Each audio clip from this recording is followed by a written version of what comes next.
Hello guys, for today's video ay simpleng tutorial lang para sa acrylic middle, no? Yan, gold yung ating backing dyan at clear yung ating design, yung text at saka logo, no? So yan, clear sticker.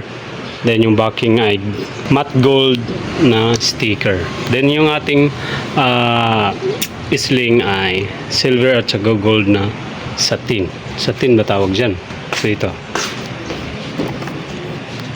So, parrot finish quality, yan yung guys, no?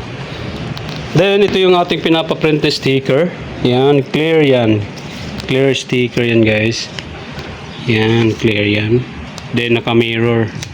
So, Photoshop yung gamit natin pag design nito at Corel yung ginamit nila pag print, pag prepare, no? So, nagpa-print lang tayo dito, guys. Tarpaulin machine yung gamit nito. Then itong sticker ay ganito na talagang kulay niyan. Then pinapakat na lang natin. So yung outline niya, guys, ay prepare ito sa Corel din, sa Corel Draw para for cutting yan. So yun na yung ito yung brand ng sticker, Imcal. So for now ay didikit natin siya sa ating acrylic. Ito, nagpagawa tayo nito, no? Nagpakat tayo dahil yun nga, customize yung design. May name dito sa itaas, so kaya ganyan, nagpakat na lang tayo, guys. Nagpagawa tayo sa may mga laser cutter dito din sa amin, umanap tayo. So for now, let's go. Ididikit na natin yung ating sticker dito, guys.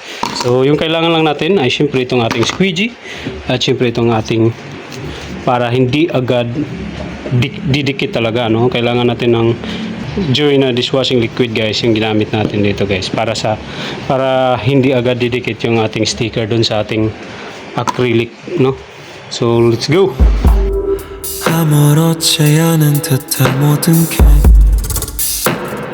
언제 그랬냐는 듯 또 술을 부어줘 난 지금 몽롱해지고 싶어 또 날 무너뜨려줘 벗어나고 싶어. Ganun lang yung pagdikit natin. So inuna na lang natin, dinikit natin yung gold doon dahil meron tayong kunting outline dyan, guys, para mas mapadali yung ating pagdikit, no? So meron tayong outline dyan, natin ilalagay yung gold, no, dito sa outline sa loob, no. Yan, then tsaka natin siya ididikit dun sa acrylic para makita natin yung gold na pantay yung kanyang stroke, no, dun sa acrylic. So yun lang, simple lang. So ito lang yun, guys, no. So ganun lang yung paggawa natin ito, pagdikit natin. So for now, goods na, sling na lang yung kulang. Ganito na yung output niya. Tadang! Churung! Simple lang, guys, pero maganda pa rin pang dagdag natin sa ating services, no. Dagdag. So for now, yun lang muna. So don't forget to like and share this video, guys. Hopefully meron kayong kunting nakuha idea sa mga ginagawa natin, guys. So goodbye. See you next video. Bye. Peace.